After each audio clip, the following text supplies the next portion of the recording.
A paz do Senhor Jesus, sou Laerte Santos, servo de Jesus Cristo, e quero trazer mais uma vez uma palavra do nosso Senhor para o teu coração, em Mateus capítulo 13, a palavra do Eterno nos diz: tendo Jesus saído de casa, naquele dia, estava sentado junto ao mar, e ajuntou-se muita gente a ele, de sorte que entrando num barco se assentou, e toda a multidão estava em pé na praia.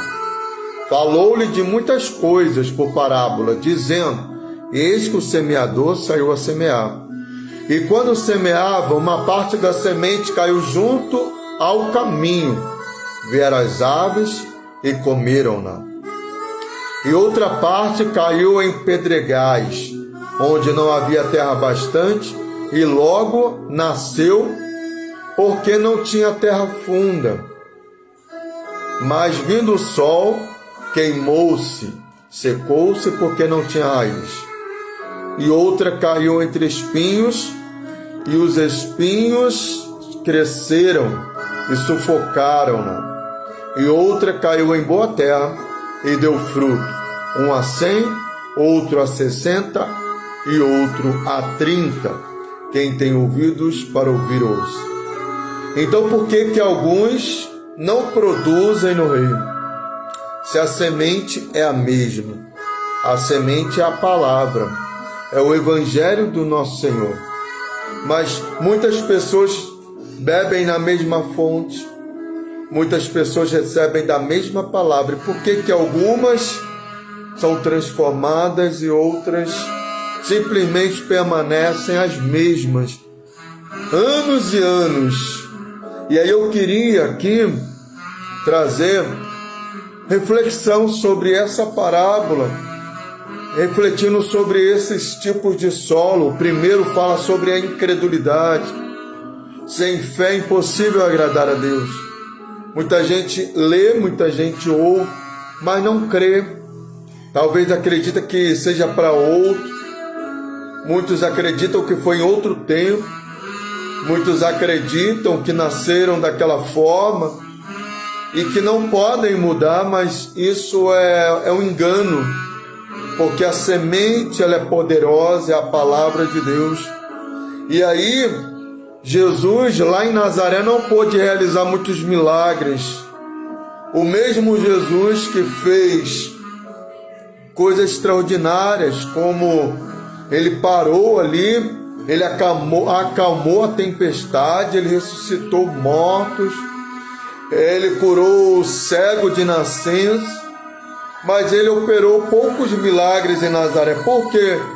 Porque havia incredulidade, porque aquele povo olhava para Jesus e a única coisa que eles viam nele era para sua simplicidade, era para sua genealogia, para sua família. Esse daí é o filho de José, filho de Maria, seus irmãos estão conosco, e não puderam ver nele o profeta, o Messias, aquele que veio para realizar grandes obras. E nos dias de hoje não é diferente. As pessoas ouvem a palavra dependendo de quem está pregando. As pessoas muitas vezes não acreditam, não dão crédito. O próprio profeta Isaías diz: quem deu crédito à nossa pregação? Se não houver fé, se não houver crença, se não houver o crer, não haverá mudança. Se não houver mudança de mentalidade. A fé vem pelo ouvir a palavra de Deus. A fé é o firme fundamento das coisas que se esperam, e ela é a prova das coisas que não se veem. Então, justo, diz a palavra do Senhor, ele não viverá daquilo que ele vê. O justo viverá pela fé, apesar de, além de todas as circunstâncias, ele terá fé. E essa fé, ela está fundamentada em convicções, em conhecimento de Deus. E a gente passa para o segundo solo, o segundo tipo de terra, que vai falar sobre a superficialidade, que não tem raiz profunda, então muita emoção e pouca razão. O Evangelho não é feito só de emocionalismo, pelo contrário, nós nos emocionamos, porque nós somos humanos, mas a nossa fé, ela é fundamentada em fundamentos sólidos.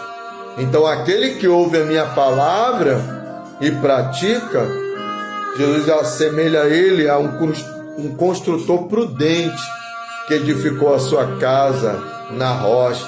Efésios 2:20 diz que estamos edificados no fundamento de Cristo e dos apóstolos. Atos 2:42 diz que eles perseveravam na doutrina. Então é necessário haver fundamento, alicerce. O que é o alicerce?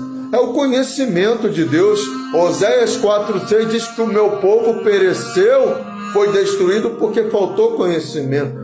Pessoas que conhecem Deus de forma muito rasa, às vezes recebem um milagre, às vezes pode testemunhar uma grande cura ou algo tremendo que Deus faz, e ele até vem, mas ele não permanece como aquela multidão ali em João 6, que vem por causa do pão, por causa do milagre, por causa da multiplicação do pão, mas não quer doutrina, não quer relacionamento, quer viver uma superficialidade, e por isso que não permanece, porque vai vir luta. E hoje você pode até experimentar um grande milagre, mas isso não significa que você não vai passar pelo vale da doença, do desemprego, da dificuldade. Como a pessoa não tem fundamento, como a sua raiz é rasa, como ela é superficial, logo ela é arrancada, ela não é convicta, ela não é um crente radical.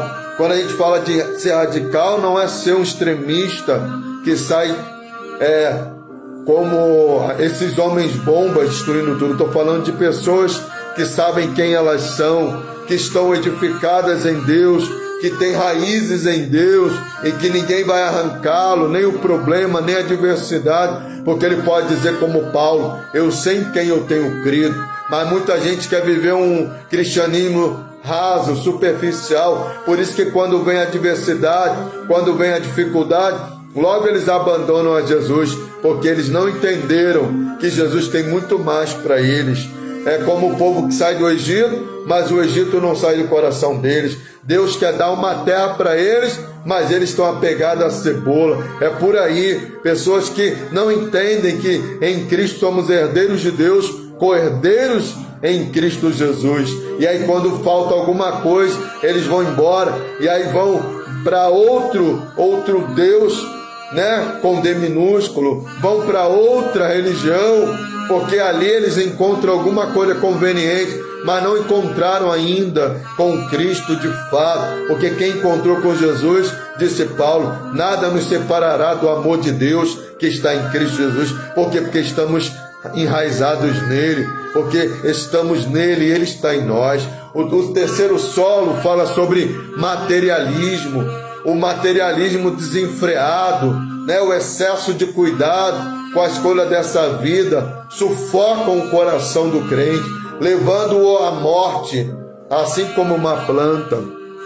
Infelizmente, a teologia da prosperidade, sem uma visão correta e equilibrada, claro que em Deus somos prósperos, Deus tem o prazer em abençoar o seu povo, mas isso não significa que teremos tudo nessa vida. Isso não significa que não passaremos pelo vale. Isso não significa que não passaremos pelo deserto. Deus leva o seu povo para o deserto, lá em Deuteronômio 8, para eles aprenderem que nem só de pão viverá o homem, mas de toda a palavra que sai da boca de Deus. Muitos vivem aqui como se o céu fosse aqui. Muitos acreditam, né, que só estão bem com Deus, está tudo bem. Isso é muito contraditório. Claro que há uma relação entre obediência e bênção. A gente vê em Deuteronômio 28 e tantas partes na Bíblia que quando estamos em obediência, estamos abençoados. Mas a bênção não é só sobre ter, sobre coisas materiais, porque a lista é muito grande de homens de Deus que passaram por dificuldade. Jesus falou: no mundo tereis aflições, mas tem de bom ânimo, eu venci o mundo. Também a Bíblia diz: muitas são as aflições do justo, mas Deus os livra de tudo. Olha os exemplos de homens pios, homens que tiveram profunda intimidade com Deus, mas isso não os isentou, não os livrou de passarem por tribulações. Moisés, Jó, José, Daniel, Jeremias, Jesus, Paulo, os discípulos e tantos outros que passaram pelo vale, mas isso não significa que Deus não estava com eles, pelo contrário. Deus não te livra do vale, Deus não te livra da cova, Deus não te livra das aflições, mas Ele te livra nas aflições. Ele está contigo, Ele não te desampara, Ele é o guarda fiel. Então, como produzir então? Tenha fé, não ande por vista, o teu coração vai te enganar, os teus olhos também. Ande por fé, pela convicção plena da fidelidade de Deus, de que Deus é imutável, de que fiel é o que prometeu, crendo em esperança como Abraão, em esperança contra a esperança, de que fiel é o que prometeu. E ao invés dele enfraquecer na fé, olhando para a sua debilidade, olhando para a sua mulher, que não tinha mais, ela já não tinha mais o costume das mulheres, ela já era uma anciã, e além de ser estéril, mas ele preferiu olhar para aquele que é o Senhor da promessa. E logo Deus realizou o sonho daquele homem. Saia da superficialidade, deixa de ser um crente superficial, deixa de estar junto com a multidão e vá viver a intimidade com Deus. Ei, a intimidade não está na multidão. Moisés lá no monte, a multidão lá embaixo, querendo ídolos para adorar. Ei, não são muitos, mas que você busque intimidade. Entra no teu quarto, fecha a tua porta, fala com Deus em secreto, meu irmão. Deixa de ser superficial. Vai ler a palavra, vai examinar a escritura, vai conhecer a Deus, buscai o Senhor enquanto se pode achar, invocai-o, porque Ele está perto. Então tenha momentos de oração, de intimidade, de comunhão com Deus. Busque em primeiro lugar o reino de Deus e a sua justiça. Muita gente confunde isso indo com aquela lista interminável. Vou levar para Deus, vou buscar em primeiro lugar o reino de Deus, e ele vai levar um monte de petição. Senhor, eu preciso disso, e o checklist dele nunca acaba. Não é sobre isso que Jesus está nos ensinando. É ir diante de Deus para conhecer a sua vontade, a sua justiça. É se alinhar aos propósitos de Deus. Aonde está o coração do homem, ali está o seu tesouro. Jesus ensina-nos que nós venhamos buscar, que venha o teu reino, seja feita a tua vontade, assim na terra como no céu. É preciso alinhamento entre o céu e a terra, entre o coração e a mente humana, com o coração e a mente de Deus.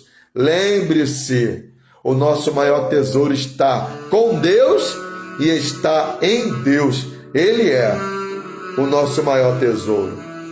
Ele é a nossa maior herança. Em Deus, nele está tudo que nós precisamos. Se você quer ser produtivo, produzir 100, 60 ou 30 por um, então deixa de ser incrédulo. Creia, não sei em que situação você está. Deus pode mudar a tua história. Não tem causa perdida, não tem caso perdido para Deus. Ele é todo poderoso, Ele é o Deus do impossível. Saia da superficialidade, saia do meio, saia do senso comum e entre em águas profundas. Entre na dimensão do Espírito. Vá para aquele lugar de intimidade com Deus. Leia, medite nas Escrituras. Pare de ficar desejando desenfreadamente, avidamente, desesperadamente por coisa desta vida. O que é teu está com Deus e Ele dará. Se Ele quiser te enriquecer, Ele fará. Mas não faça disso a prioridade na sua vida. A prioridade na nossa vida é conhecer o nosso Criador e buscar entender o propósito que Ele tem para nossas vidas. Você será feliz nisso, quando você entender qual é o propósito de Deus para o seu coração. Se você assim fizer, você produzirá muitos frutos para Deus, para a glória de Deus. Lembre-se, não fomos nós que o escolhemos. Ele nos escolheu, Ele nos nomeou e Ele nos enviou para que nós possamos ir dar fruto. E o fruto não cai, ele permanece até no ano de sequidão. Até no ano em que muita gente deixar de produzir, você estará produzindo, porque você está com as suas raízes junto ao ribeiro de águas, com conexão, com intimidade com o Espírito Santo de Deus. E Ele é a vida. Se creres em mim, como diz as Escrituras, do interior de vocês fluirão rios de águas vivas. Palavra do nosso Senhor Jesus Cristo. Fica com Deus. Deus te abençoe. Sou Laertes Santos. Sou servo de Jesus Cristo. E esse é o meu maior título. Isso é o que me mantém, motivado a saber. Sou servo de Jesus. E Ele é um Senhor fiel, que se entregou por mim, que me ama, que está comigo todos os dias, até a consumação dos séculos. Ele quer estar contigo também. Ele quer ser o seu Senhor. Ele quer te dar um sorriso no teu rosto. Ele quer mudar a tua história. Ele quer dar sentido para a tua existência. Venha para Ele. Você verá o que é felicidade. Você anda procurando felicidade em tantas coisas e não tem encontrado. A felicidade é uma pessoa. É Yeshua. É Jesus. O dia que você tiver um encontro verdadeiro com Ele, você não vai precisar de esmolas. Você não vai precisar de migalhas. Porque nele você encontrará tudo o que você precisa. Deus te abençoe. Glória a Deus. Senhor, Tu és bom e a Tua misericórdia não tem fim.